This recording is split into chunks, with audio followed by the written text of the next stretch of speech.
Project R.U.M.P. Written by Cats of War 108. Read by no one and nobody. Twilight Sparkle sipped at her morning tea, a delightful blend of white tangerine and vanilla oolong. The day started out beautifully. The sky had literally no clouds, and the sun was hot, but not unpleasantly so. A cool breeze set it off. Twilight supposed she had to thank Rainbow Dash for the wonderful day. She tutted, laughing into her cup that was suspended by her aura. One word about how nice the day is, and Rainbow would not leave her alone about it for at least the next 3 weeks. The pounding at the door came again, this time slightly more urgently. A voice said something, and another voice responded. Twilight's eyes widened when she realized who it was. "Wait, I'll get the door. Just hold on."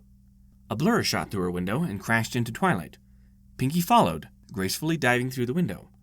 Rainbow Dash looked at an unamused Twilight. "Hi, Spy Twi." "Spy Twi? Oh, yeah." Rainbow rubbed the back of her head. "I thought because when we first met I accused you of being a spy, and since Twi rhymed with spy." Pinkie nudged Rainbow. "What is it, Pinks?" "Oh, all right." She did an epic backflip off of Twilight. "We were wondering if you had any books on pony anatomy." Twilight blinked. "I must have heard you wrong. Somehow I got pony anatomy from Daring Do." "Nope." Pinkie popped up next to Twilight and put a hoof around her neck. "We seriously need some books on pony anatomy." Twilight headed over to the bookshelves. "Why, if I might ask?" Because, we want to make an anatomically correct skeleton for this year's Nightmare Night." Rainbow tried not to splutter any more when Twilight raised an eyebrow. "Really?" Twilight squinted at the pair, who seemed to be sweating quite a bit for such a nice day. "Yep." Pinkie's eyes quickly darted to the left and right, respectively. "That is great news." Pushing books around, Twilight grinned happily. "Do you know how many skeletons are anatomically incorrect? A few years ago, I remember there was a skeleton with a floating head and a suit. That was just plain wrong. Last year, there was something that went around about skeleton brothers." She frowned. "That was a weird year. Anyway," she gave some books to Pinkie and Rainbow. "Here you go, girls. Enough books to get you thoroughly covered on the subject." Pinkie smirked. "Well, that's to be determined." Twilight blinked again. "Oh, hardy har har, Pinkie. I know, it's pretty humorous. It tickles my funny bone." Twilight forced out some chuckles. Okay, girls, that's enough." "What, you can't take our skeleton of puns?" Rainbow snarked back. Twilight grinned impishly. "No, I just have such better jokes that yours lose meaning on mine," she said with pride. Rainbow leaned back, her pride obviously wounded. "Oh, really? Then show us, oh great joke master." "You know I would tell you a chemistry joke." Twilight paused for dramatic effect. "But I wouldn't get a reaction." She giggled to herself until she realized that nobody else in the library was laughing. Suddenly, Spike spoke up from the stairs. "I think she's just skulking because she can't tell good jokes." That elicited a laugh from both Pinkie and Rainbow, and more pouting from Twilight. "Did you guys seriously just come in here asking for skeleton books so you could tell me terrible skeleton puns?" Twilight began, eye twitching. "Nope," Pinkie said. "We just wanted to put a little more backbone into ours. I'm done." Twilight stomped out of her house, the sound of howling laughter behind her. Suddenly, the day didn't seem so perfect anymore. "Ah!" Applejack yelled in surprise as a familiar, frustrated, and very irate unicorn appeared before her in a flash of purple. Twilight had a manic glint in her eyes, and her mane was getting slightly disheveled.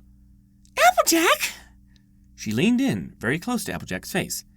"I'm reading a book about anti-gravity." "All right."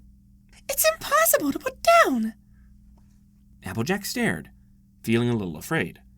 Twilight was being slightly crazy. Nothing a few good puns wouldn't solve. "Sugar Cube, it sounds like you're just farming for jokes now." "Applejack!" Twilight inched forward. They were almost nose to nose. "That wasn't a pun about farming, because we're on a farm, was it?" "Oh, shoot." AJ looked straight back at Twilight, now knowing what the reason was for sending the unicorn off the dock. "Twi, I'm sorry. R.D. and Pinkie told me about punning, and when I heard about I couldn't stop. I just kept plowing ahead. Twilight's horn lit up, and she screamed a scream that could only come from pun overdose and teleported away. Applejack stared ahead. What in tarnation just happened? A loud zap of teleporting pony echoed through the carousel boutique. Rarity calmly sipped her tea, knowing that Twilight would come to her. Rarity? Sure enough, there was the yell. Yes, darling? Rarity replied. I was going to get a brain transplant, but then I changed my mind. Twilight yelled from the back room. Twilight, darling, no need to dress up your jokes. An unearthly shriek permeated the air, as well as the zap of a teleporting pony. Rarity continued sipping her tea, unhindered. Zap! Mr. Squirrel was going to tell me a joke about birds, but I said, 2 can play at that. Zap! 5 ponies and a dragon sat outside the Golden Oaks library, staring worriedly into the windows. Any ideas why she called an emergency meeting? Applejack asked. Various ways of saying no filled the air. Spike, are you sure? Well, he began. She said something about a project. The door to the library shut off its hinges and flew a few yards before planting itself in the road. Everyone, inside! By the tone of Twilight's voice, this was certainly not a request. Once the 6 had filed inside, their jaws hit the floor, diagrams covered the walls, and a small presentation was set in the middle. Okay, girls and dragon. Twilight appeared again, a crazy grin on her face. We are going to set up a system, so I don't have to listen to your puns all the time.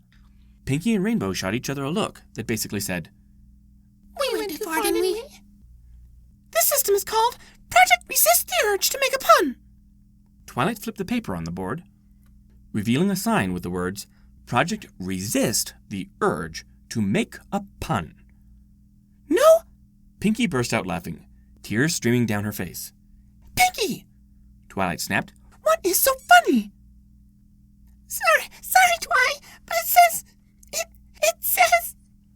Pinky could not get her words out, laughing too hard to say anything properly. What? What does it say? Twi practically roared. It says R.U.M.P. Pinky managed to force out, before crumpling on the floor and cackling madly again. Slowly, the others began to see it, and they too began to fall over as if by a spell, and began laughing. Twilight stared at the group of her laughing friends, then back at the board, then back at her friends, then back at the board. Rainbow Dash managed to break through her laughter. I guess you'd say our pun's really... Don't! Twilight warned. Rump old you, huh? Twilight sat with her face pressed very firmly against the bar. And your strongest drink, she mumbled. The barkeep took one look at the menu, then his eyes bugged out. Slowly, very slowly, he handed it over to Twilight. Barley enough.